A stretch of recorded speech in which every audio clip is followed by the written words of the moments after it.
श्री कृष्ण द्वारा बर्बरीक की प्रशंसा। तब श्री कृष्ण ने अर्जुन से कहा, मुझे बर्बरीक की बातों से ऐसा प्रतीत होता है कि इस वीर में अलौकिक शक्ति है। अगर यह युद्ध में प्रविष्ट हुआ तो सर्वनाश होना सुनिश्चित है। यह वीर किसी को भी जीवित नहीं छोड़ेगा, इसलिए इसकी वीरता की परीक्षा लेकर देखे कि इसमें कितनी सत्यता है। बर्बरीक की परीक्षा।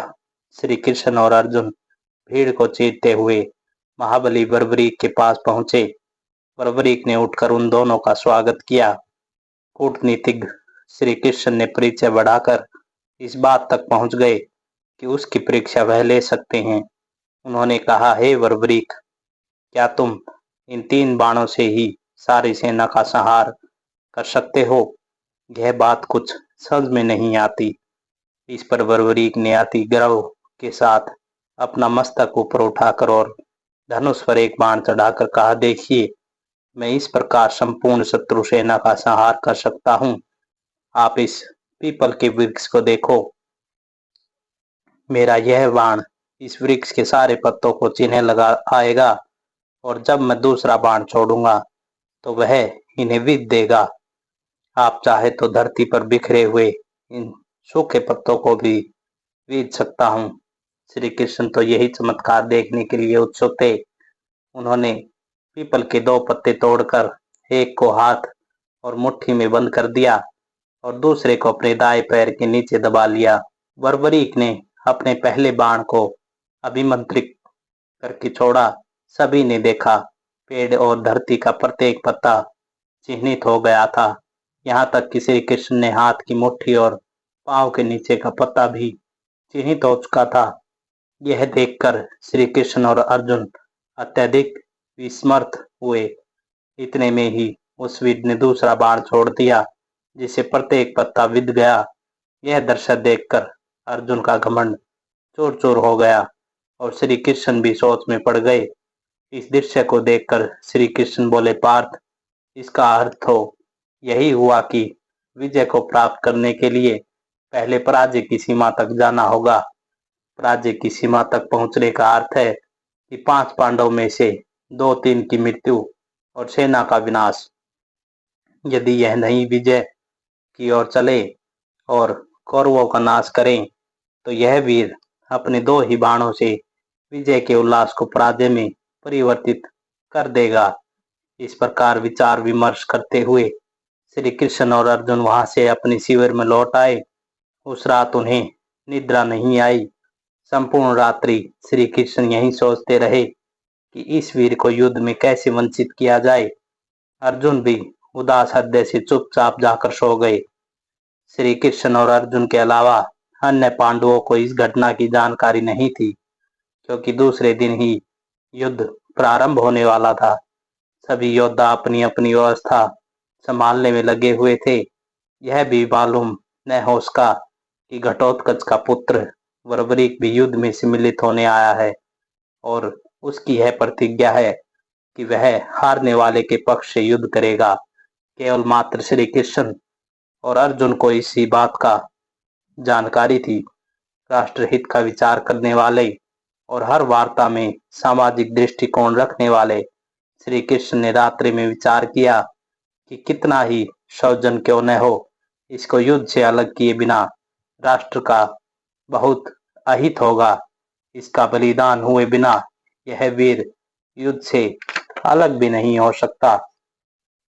बर्बरीक द्वारा शीशदान। दूसरे दिन प्रातःकाल ही अर्जुन को साथ लेकर श्री कृष्ण बर्बरीक के पास जा पहुंचे। पूरा दिन परिचय हो जाने के कारण बर्बरीक ने अपने पितामह तुल्य दोनों का आदर व सम्मान सहित अभिवादन किया। श्री कृष्ण ने गंभीर होकर कहा, पार्थ, रणचंडी एक पराक्रमी वीर की बलि मांगती है। बिना बलि दिए तो युद्ध प्रारंभ किया गया तो पांडववश नष्ट हो जाएगा। इसलिए तुम मेरी बलि देकर उत्साहपूर्वक युद्ध का संचालन करो। यह सुनकर अर्जुन ने कहा, हे केशव, यह कैसे हो सकता है? मेरे होते हुए आपकी बलि रणचंडी को दे दी जाए। इसलिए आप मेरी बलि रणचंडी को देकर स्वयं युद्ध का संचालन करें।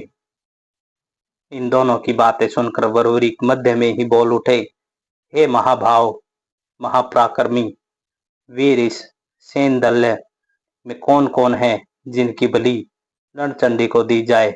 इस पर श्री कृष्ण ने कहा, मैं, अर्जुन और तुम, ये तीन महापराक्रमी वीर हैं जो इधर की सेना में हैं, किंतु तुम तो तटस्थ रहना चाहते हो, दोनों पक्षों के जय पराजय के पश्चात लड़ना चाहते हो, इसलिए दोनों दलों में ही सम्मान के योग्य हो, इसलिए पांडव दल की ओर से तुम बलि क्यों दोगे। यह सुनकर वरवरीक बोले, हे कृष्ण, मेरे होते हुए आप दोनों की बलि कैसे लग सकती है। आप दोनों मेरे पितामह हैं और मैं आप दोनों का सेवक हूँ, इसलिए इस युद्ध भूमि में बलि के लिए मैं अपना मस्तक आपको प्रदान करता हूँ। आप रणचंडी को संतुष्ट कर विजयी बने। मेरा यह शरीर अगर मेरे वंशजों के उद्धार हेतु काम में आवे तो मेरा सबसे बड़ा सौभाग्य क्या होगा।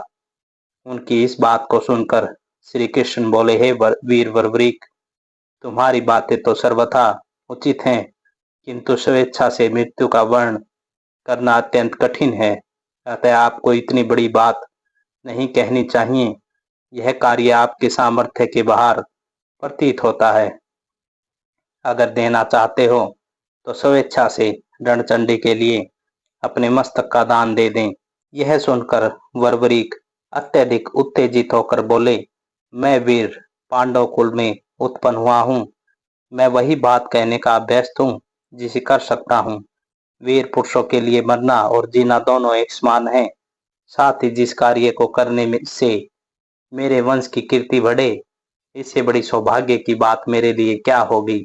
इसलिए लीजिए, मैं अपने ही हाथ से रणचंडी के बलि के लिए अपना मस्तक प्रदान करता हूँ। यह कहकर वरवरीक ने पास ही खड़े श्री कृष्ण के हाथ से तलवार लेकर अपना मस्तक काटकर उनके हाथों में रख दिया। इस दृश्य को देखकर सभी विस्मृत हो गए और एक दूसरे से कहने लगे, अहो, यह क्या हुआ।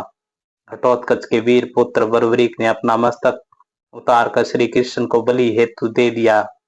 जब युधिष्ठिर, भीम, नकुल, सहदेव को इस बात का पता चला तो वे भी आशुरपात करने लगे। घटोत्कच तो पुत्र पुत्र कहता हुआ शोक से मूर्छित होकर पृथ्वी पर गिर पड़ा। वरवरीक के पूर्व जन्म का वृत्तांत। उसी समय सिद्धि, अंबिका आदि देवियां वहां आ पहुंची। उन देवियों ने बताया कि एक समय मेरु पर्वत के शिखर पर समस्त देवता एकत्रित होकर यह विचार कर रहे थे कि मृत्यु लोक में विशेषतः में अत्यधिक ही क्रूर अत्याचारी राक्षस प्रवृत्ति के लोग बढ़ते जा रहे हैं, जिनके अत्याचारों से संपूर्ण जनता विचलित और करा रही है।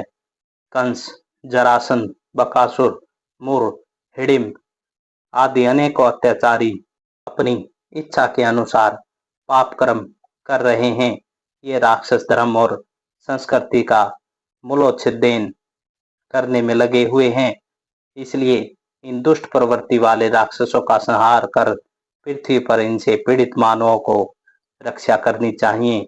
इस पर ब्रह्मा जी ने भगवान विष्णु से कहा, हे जनार्दन, आप मेरी प्रार्थना श्रवण करें, क्योंकि आप ही पृथ्वी का भार उतारने में सक्षम हैं। इस कार्य में अन्य देवता भी आपका अनुसरण करेंगे।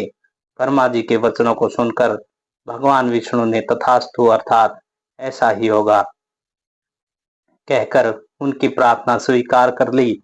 उस समय सूर्यवर्चा नामक यक्षराज ने अपनी भुजा उठाकर कहा कि आप लोग मेरे रहते हुए मनुष्य लोक में क्यों जन्म लेते हैं। मैं अकेले ही अवतार लेकर पृथ्वी के संपूर्ण भारभूत समस्त दैत्यों का संहार कर उन्हें नष्ट कर दूंगा। उनकी इन बातों को सुनकर ब्रह्मा जी क्रोध से बोले, हे दुर्मते, पृथ्वी पर दैत्यों द्वारा होने वाला उत्पीड़न शांत करना संपूर्ण देवताओं के लिए भी असंभव है और तुम मोहवश अपने ही द्वारा उसे साध्य बतलाते हो। पृथ्वी पर इन दुष्टों के दमन के लिए जब युद्ध होगा, उस समय वैश्वत मनवंतर के 28वें द्वापर में भगवान विष्णु 16 कलाओं से संपूर्ण कृष्ण का अवतार लेकर 13 शीश बलि के लिए तुझसे दान में ले लेंगे। ब्रह्मा जी के द्वारा ऐसा शाप मिलने पर सूर्यवर्चा वहीं बैठे हुए भगवान हरि से प्रार्थना करने लगे, हे भगवान, इस प्रकार से मेरे शरीर का नाश होने वाला है तो मेरी एक प्रार्थना स्वीकार लीजिए। मुझे जन्म से ही ऐसी बुद्धि प्रदत्त करें जो अब अर्थों को सिद्ध करने वाली हो। उसकी प्रार्थना को श्रवण कर भगवान विष्णु देवताओं की सभा में बोले, ऐसा ही होगा। शीश दान के पश्चात भी संपूर्ण देवगण तुम्हारे मस्तक की पूजा करेंगे और तुम पूज्य होगे। भगवान के ऐसा कहने के पश्चात सूर्यवर्चा और सभी देवगण पृथ्वी पर अवतीर्ण हुए। सूर्यवर्चा ही घटोत्कच का पुत्र वरवरीक है, जिसने स्वयं अपना शीश बलिदान हेतु श्री कृष्ण को प्रदान किया। इसलिए संपूर्ण राजाओं को भगवान श्री कृष्ण में दोष नहीं देखना चाहिए। श्री कृष्ण ने कहा, देवी ने जो कुछ कहा है निसंदेह वैसा ही होगा। मैंने देवताओं की सभा में सूर्यवर्चा को जो वर दिया था उसका स्मरण करके ही मैंने महिसागर संगम में वरवरीक को देवी की आराधना में नियुक्त कर दिया था। राजा से ऐसा कहकर श्री कृष्ण पुनः चंडिका से बोले, हे देवी, यह भक्त का मस्तक है, इसका सिंचन अमृत से करो और इसे अजर अमर कर दो। देवी ने वैसा ही किया। मस्तक के जीवित होने पर मस्तक ने भगवान श्री कृष्ण को प्रणाम किया। श्री कृष्ण ने आशीर्वाद देकर कहा, हे वीर, तुम्हारी क्या इच्छा है वह मुझसे व्यक्त करो। मस्तक बोला, मैं इस युद्ध को देखना चाहता हूँ, क्योंकि सृष्टि के संपूर्ण महारथी इस युद्ध में सम्मिलित हुए हैं। मैं यह भी देखना चाहता हूँ कि कौन कितना बलवान है, इसके लिए मुझे अनुमति दें। इस पर भगवान श्री कृष्ण ने गंभीर वाणी से कहा, वत्स, जब तक यह पृथ्वी, नक्षत्र, चंद्रमा और सूर्य रहेंगे तब तक तुम सभी लोगों के द्वारा मेरे श्री श्याम रूप में पूजनीय होगे। अब तुम इस पीपल के वृक्ष पर चढ़कर वहां रहो, वहीं से होने वाले इस महासंग्राम को देखो। भगवान कृष्ण ने ऐसा कहने पर समस्त देवियां अंतर्धान हो गई और महाबली वरवरीक का मस्तक उसी पीपल के पेड़ के शिखर पर स्थित कर दिया गया और जो शरीर जमीन पर था उसका विधि पूर्वक दाह संस्कार कर दिया गया। महाभारत का युद्ध। कौरवों और पांडवों की सेना में भयंकर युद्ध छिड़ गया। यह युद्ध 18 दिनों तक लगातार चलता रहा। इस युद्ध में द्रोणाचार्य और कर्ण आदि सभी वीर मारे गए। इसके उपरांत की सुई का अग्रभाग भी बिना युद्ध के न देने वाले निर्दयी दुर्योधन भी मारा गया। इस प्रकार से इस युद्ध में पांडव विजयी हुए और कौरव पराजित हुए। इस महायुद्ध की भीषण विभीषिका का इसी बात से पता चलता है कि दोनों पक्षों में केवल 10 व्यक्ति ही जीवित बचे थे।